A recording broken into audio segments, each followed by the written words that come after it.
Sa Congress ngayon may bagong palabas. Scripted ang lahat, utos to galing sa taas. Impeachment na eksena, manood lang kayo.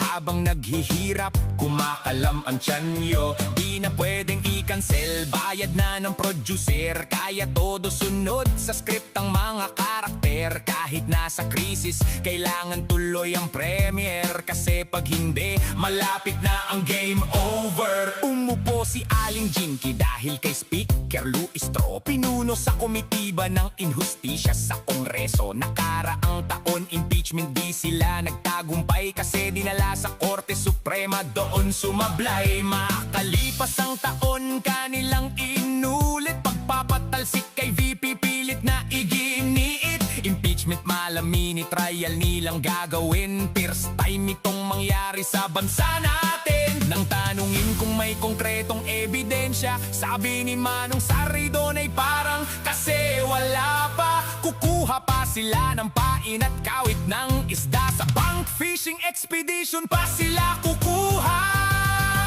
Mini trial ba to o palabas lang sa masa? Batas ba sinusunod o script na gawa-gawa?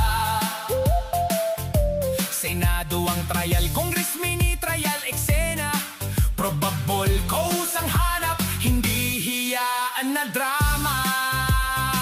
Trial by public opinion, gusto nilang mangyari. Gustong maghusga kay Inday supporters ni BBM. Articles of impeachment ipadala nyo sa Senado para doon makita sino ang nagsasabi ng totoo.